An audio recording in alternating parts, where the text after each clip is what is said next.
Hey BFFs! So today we are talking about... Yes, we're talking about self-love after 30. Self-love after 30. So for me, self-love after 30 looks like doing those things that I enjoy, that I know gives me peace, makes me happy. You know, in your 20s, you're trying to figure things out. You're still finding out who you are. You're trying to figure out what you like, what you don't like. When you hit 30, it's like, okay, I know what I like. I know what I don't like. I know what makes me happy. I know what gives me peace of mind. And so in 30, I'm intentional about doing those things that I love, that I like, that gives me peace, happiness, makes me feel good. I'm intentional about planning for those things, scheduling it. Me, I love travel. So I have to plan travel, schedule that time in, spending time with family and friends. I love that. That just fills me up, it's like a reset. Right. Being with family, being with friends.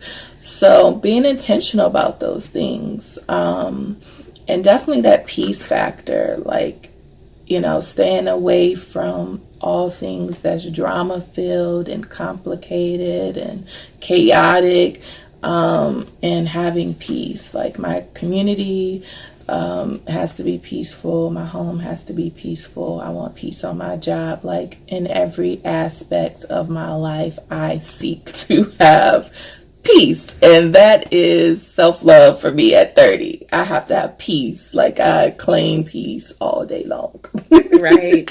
So that's really good points that I'll talk about, just having that peace and being intentional with your time.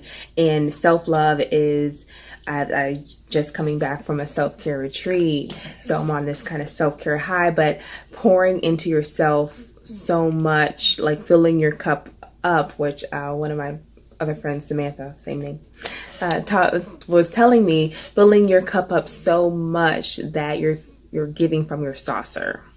Right? So you need to fill yourself up to be able to give to other people, because if people are just kind of grabbing from you, you're not going to really be able to be the best you that you can be, which would be what we want to be all the time. So right. I believe my 3 are just, first of all, knowing when to say no. Like, not everyone will necessarily, like, you have to go to that function, or even with my children, I don't have to go to every single birthday party. I kind of really want to plan out exactly which birthday parties my kids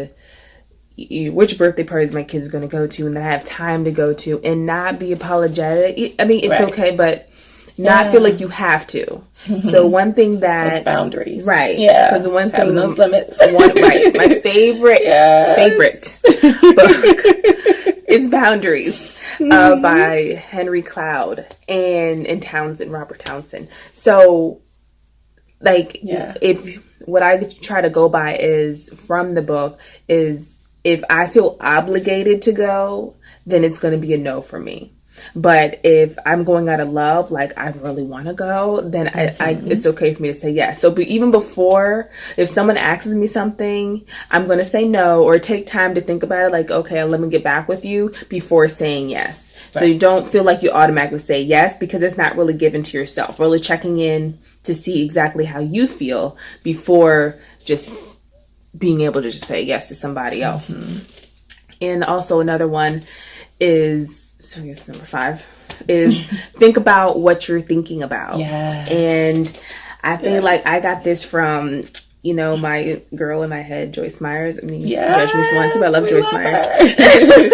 But think about what you're thinking about. So are you thinking about why you look big in these pants, or why you're just talking negatively about yourself? Like, really think about the things you're telling yourself. What you're listening to, what is driving, just always think about, what kind of negative self-talk are you doing to yourself that's not really loving yourself. So even if you have to write down, you know, 3 things every day, or even affirmations of I'm going to love myself today, or I look, whatever it is that you want to say, I'm beautiful in a bad at, like whatever you want to say. It's just think about what you're thinking about, what you're listening to, and what you're feeding into from TV. It might seem like it doesn't matter, but it does. Yeah, absolutely. Right. And then I think the my last one is kind of a little bit from the first one I said, but just having access to you, like having a limited access. Like if someone is toxic and you know they're toxic because you get upset every time they talk to you, or they try to get on your nerves at some point, if it's to that level, they should have a limited access to you and what they say to you or how they counteract with you. So if somebody is constantly hurting me, or I'm feeling hurt, whether it's from a spouse or it's from a friend, whether it's going to be emotional distance or physical distance, there's going to be some type of distance for me to be able to see what exactly that I want to do next, whether that is pull away or to just kind of love you from afar, like, hey, but you stay over there. All that all takes into play of self-love. And after 30, and I mean, it's going to be in your 20s too, 40s. You know what I'm saying?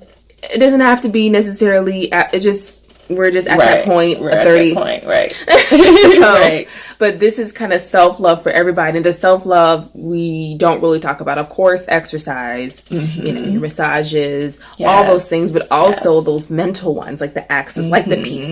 But my peace is everything. You see? Everything. I think we'll talk about that story. I don't know why. And it's all connected, you know, and talking about being intentional. You know, intentional about your time, intentional about people who have access to you, intentional about having peace, being around peaceful people, creating an environment of peace in your home, on your job.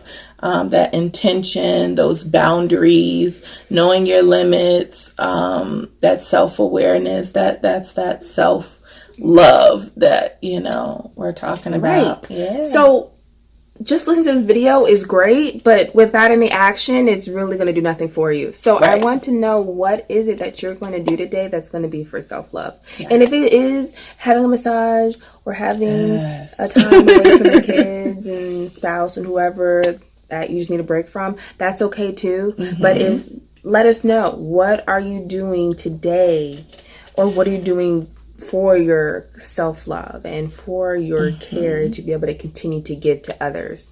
And if you don't know anything, what is something you learned today from it? You know, if we said something that really resonated with you, let us know. Okay, so comment below and let us know. Bye, BFFs. We'll talk to you later.